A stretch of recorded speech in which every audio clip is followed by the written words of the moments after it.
Hi, I'm Gordon from Camera Labs, and this review is all about the video capabilities of the Canon EOS R5 Mark II. This is actually the third part of my full review of this camera, with my first video providing a detailed look at the design and controls and an overview, while the second part concentrated on the performance for stills photography alone. This means this third part that you're watching now can be devoted entirely to the video quality and features, so if you're a videographer, a hybrid shooter, or you're just plain curious, you're in the right place. The R5 II was announced in July 2024, roughly 4 years after the original model. It launched at around $4,300 or pounds, similar to the initial price of the original R5, but prices do fluctuate, so check out the links in the description for the latest deals. Now, it may share the same resolution as its predecessor, but by coupling a faster stack sensor with improved heat management and cooling, the R5 II aims to banish two of the biggest issues that faced the earlier model, namely skewing from the rolling shutter and overheating, which could render it pretty much unusable in some modes and situations. And lest we forget, the original R5 also came at a time when Canon and much of the industry was still imposing a 30-minute limit on recordings. So by scrapping that too, the R5 Mark II becomes a much more practical camera for video. Now, before delving into the quality, a few quick notes about the body for video use.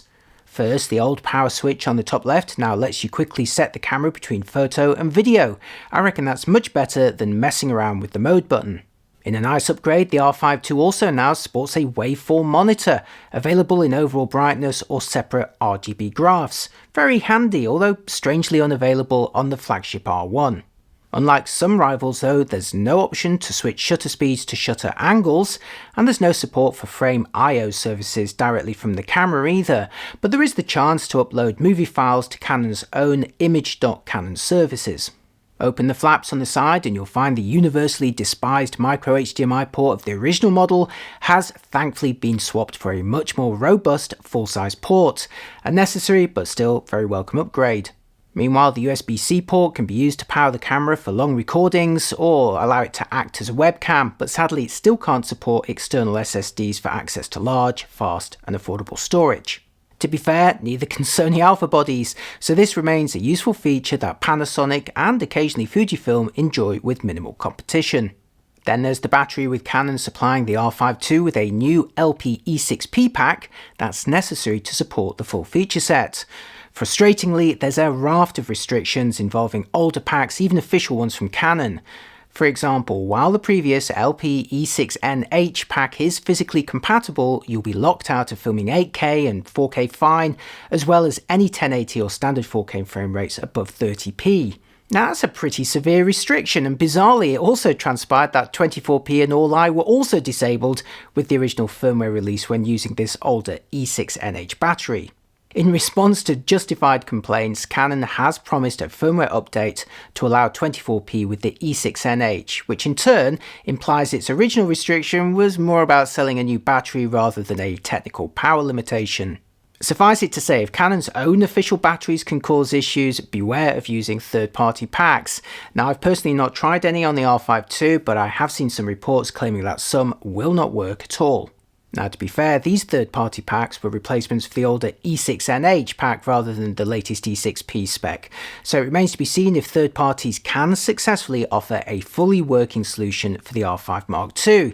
But in the meantime, it's safest to assume that you will need to invest in official E6P packs from Canon to unlock the full feature set of the R5 II for both photo and video.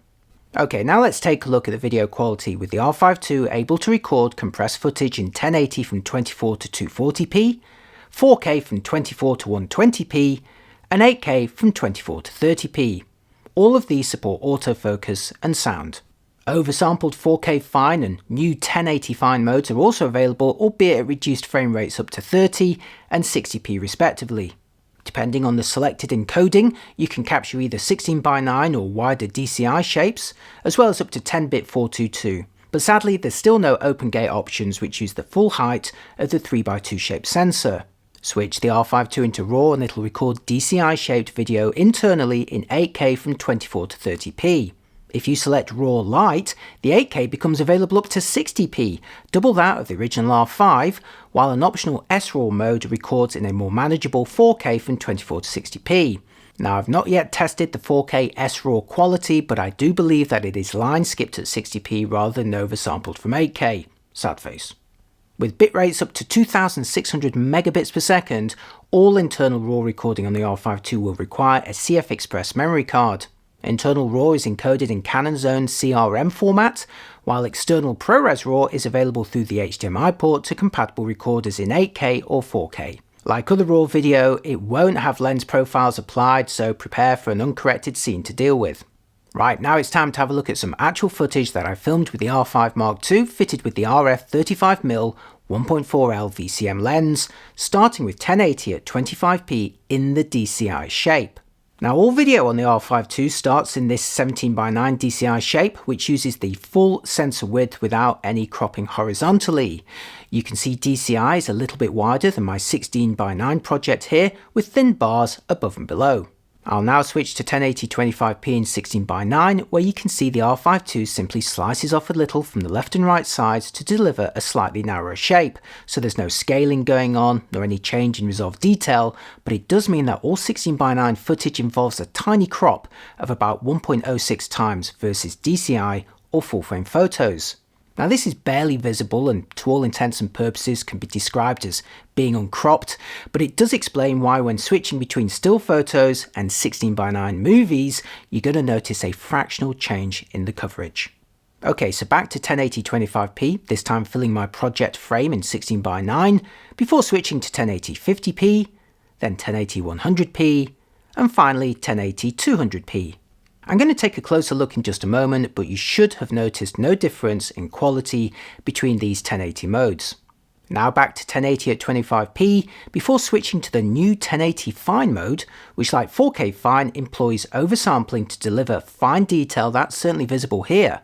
1080 Fine is also available at 50 or 60p, as seen here. For a direct comparison, let's zoom in for a closer look with standard 1080 25p at the top, and oversampled 1080 Fine at the bottom, where the difference becomes more obvious. Now back to standard 1080 at 25p again, before switching to standard 4K at 25p, where you're going to see a boost in detail. The standard 4K modes all use line skipping. Oh, and note that I'm using PAL frame rates, but you can substitute 25, 50, 100 and 200 for 30, 60, 120 and 240 if you're in the NTSC regions with the same quality. And now here's 4K in 50p, where there's no crop nor any loss of detail versus 25p. Likewise for 4K at 100p, which is now also available from the standard menus, meaning it's recorded with sound and encoded at normal playback speed. There's also no crop here, unlike Sony. But as you know, the R5 II also offers oversampled 4K in its 4K Fine mode. But as we all learned from the original EOS R5, the oversampled 4K Fine mode may deliver a notable improvement over standard 4K, but like its predecessor, it's sadly still only available up to 30p.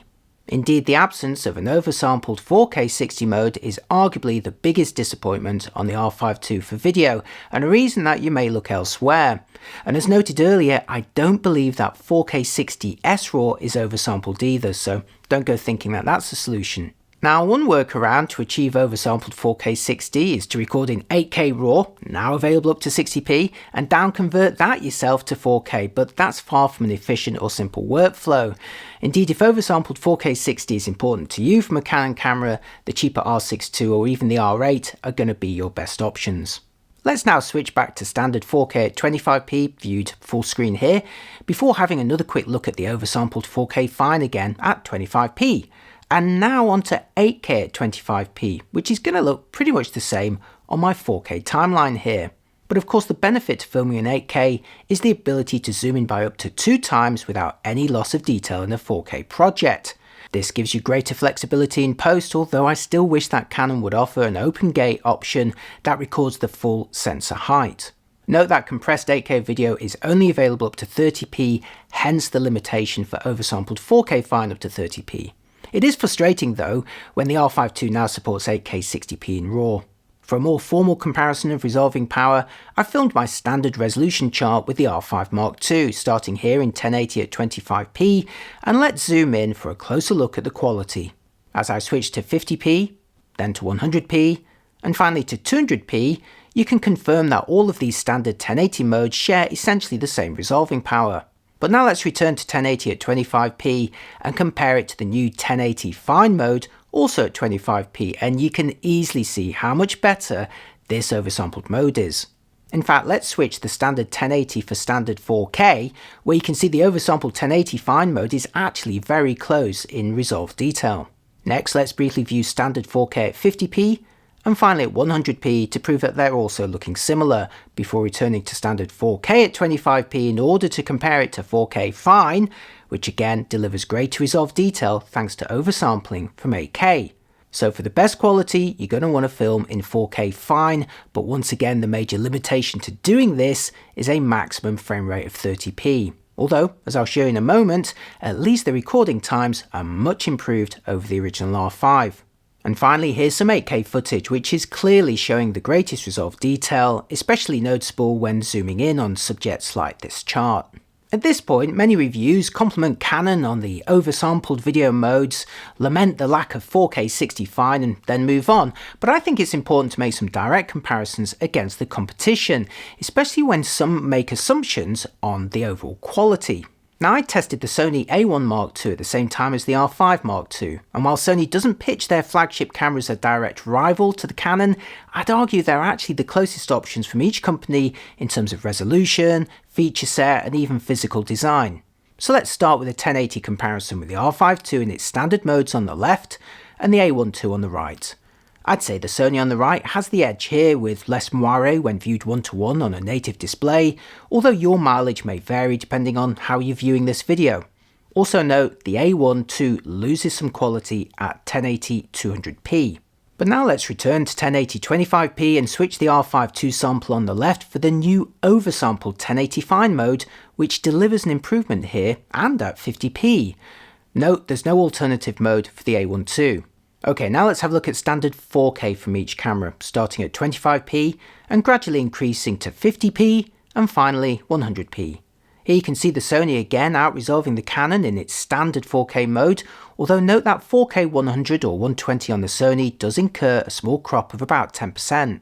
But again, Canon offers an oversampled 4K fine mode seen here on the left, which is now looking better than the 4K 25 mode from the Sony on the right, and again, Sony isn't offering additional 4K options.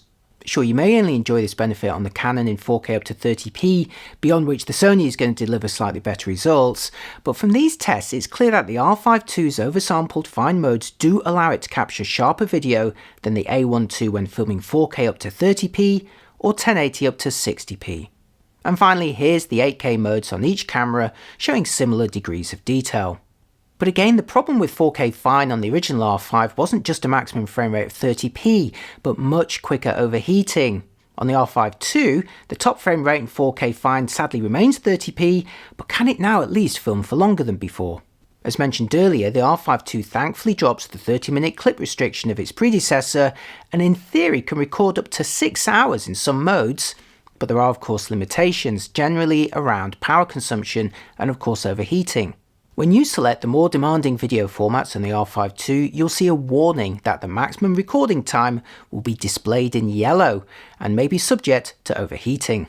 This applies to any of the 8K and 4K fine modes, as well as standard 4K from 100 to 120p and 1080 from 100 to 240p. But there's now vents on the camera to provide better airflow, along with an auto power off temp menu from day one, which allows the camera to run hotter and for longer. So here's what I personally managed at room temperature with auto power off temp set to high and without the optional cooling accessories. This is just the basic camera. Here's the R5 II filming 4K fine at 25p, one of the more demanding modes on the camera, which on its predecessor generally overheated after about 40 minutes. But now you can see the recording time in the upper left corner indicating over an hour. In fact, while the temperature warning bar is indicating 3 out of 10 at this point, the battery proved to be the limiting factor, flashing at around an hour and 20 minutes as seen here, and expiring completely at 1 hour and 21 minutes. In order to eliminate battery life from the equation, I waited for the camera to cool down, fitted a freshly charged battery and repeated the test, but this time under USB power. You can see it here sailing past the 3-hour mark, although at this point the temperature warning was flashing at 8 out of 10. But I left it running and amazingly found that the R5 II kept recording 4K fine until it reached the maximum 6-hour recording time. And remember, this was the 4K fine mode, which previously was very limited on the original R5. Again, the most I got out of it was a half-hour clip followed by another 10-minute clip before that model overheated. Oh, and out of interest, I also did an overheating test in 8K where on a single battery charge I managed an hour and 9 minutes. Again, way more than the 20 or so minutes that I achieved on the original R5, and again limited on the new model by battery power rather than heat. In fact, only 4K 120 managed to overheat the R5 II in my tests, with the camera shutting itself down after 36 minutes with 40% battery remaining. But remember, the previous R5 could only record 7.5 minute clips in this mode. And for comparison, under the same conditions, I managed 119 minutes of 4K 25p from the Sony A1 II versus just 6 minutes less from the EOS R5 II when both were using standard 4K. Both, in this instance, were limited by battery life. In 8K, both of these cameras managed just over an hour of recording in my tests, but this time the A1 II was stopped by overheating versus the R5 II, which just ran out of battery power and was able to record for longer given USB power. Again, 4K 120 remains trickiest for the R5 II, only recording 36 minutes versus 85 minutes on the Sony A1 II before both cameras overheated and shut down. Of course, your mileage will vary depending on your conditions, but my own tests make me feel a lot more confident about using the R5 II for filming across long periods in its best quality modes. It's just become a lot more practical than before. Plus, there's now also the optional cooling grip, which should further extend times under hot conditions if desired. Moving on, another big issue of the original R5 for video was slow sensor readout, in turn resulting in quite noticeable skewing from rolling shutter, especially in the 4K fine and 8K modes. So hold on to your lunch as I start swinging the camera back and forth, first in 1080 at 25p and next in 1080 at 50p, where both modes are remaining pretty well behaved. Let's keep standard 1080-25 on the left and compare it to the new oversampled 1080 fine on the right, which unsurprisingly exhibits more visible skewing due to its slower readout. Next in 4K at 25p, where there's minor skewing but still less than the original model. And now in 4K 50p, which again looks similar, before switching to 4K 100p, which looks a little worse than the slower frame rates, but I'd say it's still an improvement over the original R5. Now for standard 4K on the left, an oversampled 4K fine on the right, which again is suffering from greater skewing due to the slower readout.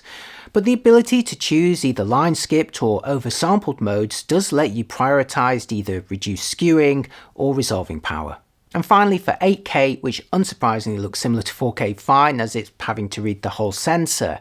Again, this means increased risk of skewing, but again I'd say it's still looking much better than the original R5 in all of these modes. For comparison, here's the R5 II on the left and the Sony A1 II on the right, both filming in their standard 4K modes. And now both models filming in 8K, where both are exhibiting greater skewing. I'd say there's little to choose between the two cameras here when they're using equivalent video modes. Next for dynamic range, with the R5 II offering C-Log 2 and 3, as well as PQ and HLG options. Here's a clip I recorded in C-Log 2 in 10-bit, being edited in a wide gamut HDR PQ project in Final Cut. Now my screen recording is in 8-bit, so you're not going to be able to see what I can see in terms of shadow and highlights, but do keep an eye on the video scope display to the left of the preview window to see the clipping and also the potential for retrieval at both ends. And now for a clip filmed in 8K RAW on the R5 II, which is in the DCI shape only, and like other RAW video needs lens corrections and noise reduction to be applied. Now in theory, a compatible editor should let you adjust the ISO sensitivity and also the white balance on RAW video, but frustratingly they weren't available on my version of Final Cut even with the Canon RAW video plugin installed. Maybe this will come in a future update, but for the maximum flexibility when using Canon CRM RAW files right now, I'd recommend trying DaVinci Resolve. And finally, some sample video clips demonstrating both the video autofocus and the potential for slow motion. Video autofocus has always been a highlight on Canon's cameras, and here on the R5 Mark II it's become even more confident thanks to improved subject recognition. Whether I was filming objects, people, vehicles, animals or birds, the R5 II performed among the best of its peer group. You can see it all come together here in my 4K 100 footage, slowed by 4 times on my 25p timeline. I filmed these more distant views using the RF70-200 2.8L at 202.8, where the R5 II easily kept the birds in flight in focus.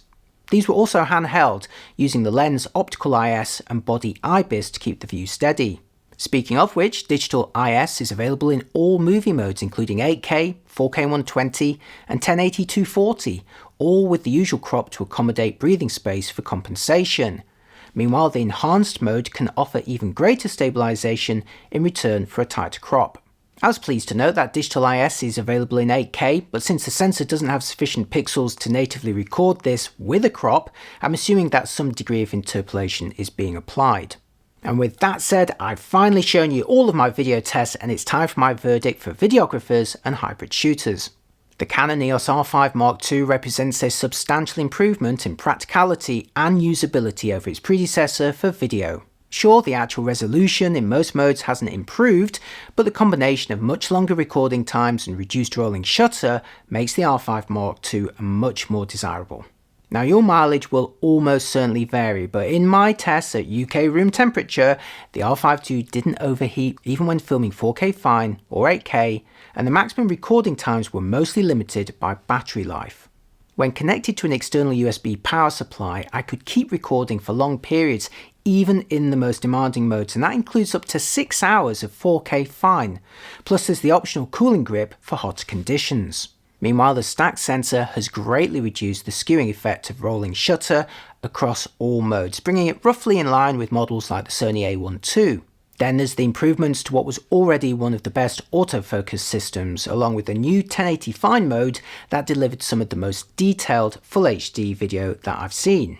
Of course, it's not all positive news. Most obviously, there's still no oversampled 4K fine at 50 or 60p, an omission that's doubly annoying since the R5 II can now record 8K RAW up to 60p. Ironically, if you want oversampled 4K 60 from Canon, you're going to have to go for the cheaper R6 II or R8.